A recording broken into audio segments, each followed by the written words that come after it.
Chapter 1. Cargo with Opinions. The first voice Kael heard that morning wasn't his own. Good news, it said. We are only slightly on fire. Kael didn't open his eyes. Define slightly. Only the left side. That's not a definition. That's a location. He forced himself upright, pressing his palm against his temple as the headache hit. Sharp, layered, wrong. It wasn't just pain. It was noise. Too many thoughts trying to exist at once. Overlapping, clashing, refusing to settle. Not all of them belonged to him. Status, he muttered. That was the status, Ivor 9 replied, cheerfully unhelpful. Would you like a more dramatic version? No, there was a pause, just long enough to be concerning. We are spiraling toward a catastrophic. Ivor, but survivable. Ivor, fine, the AI sighed. Minor engine flare. Jack says it's under control.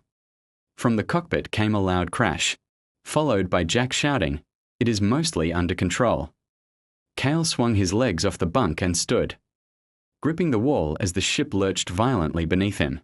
For a brief, disorienting second, the floor felt unfamiliar, like he'd never stood there before, like his body didn't quite remember how. Then the sensation snapped back into place. Probably. Define mostly, Kael called out, steadying himself as he moved forward. Confidence is high. Jax yelled back, "That's not a number. It's a feeling."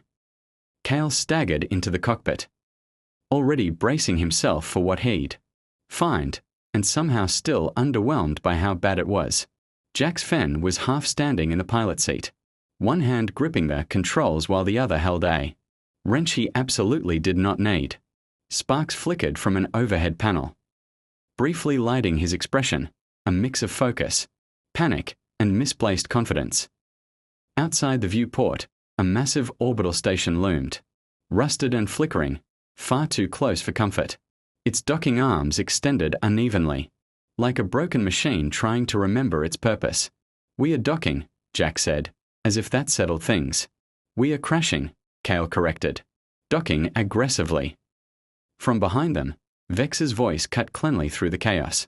"If we die because of your interpretation of docking, I will be extremely disappointed." "You won't be alive to be disappointed," Jack shot back. "I will find a way." Kael pressed his fingers harder against his temple, trying to focus, trying to separate himself from the noise in his head. That's when something shifted. A whisper, low and intrusive, slid through his thoughts. "Don't trust them." He froze. "Kael," Jack said, glancing back briefly. "You doing that thing again where you go quiet and scary?" Another voice followed, softer this time, closer, familiar in a way that made his chest tighten. "You're running out of time." Kael blinked hard, forcing the cockpit back into clarity. The voices receded, not gone, never gone, but quieter. "I'm fine," he said. "Statistically unlikely," Ivor 9 added. "Not helping."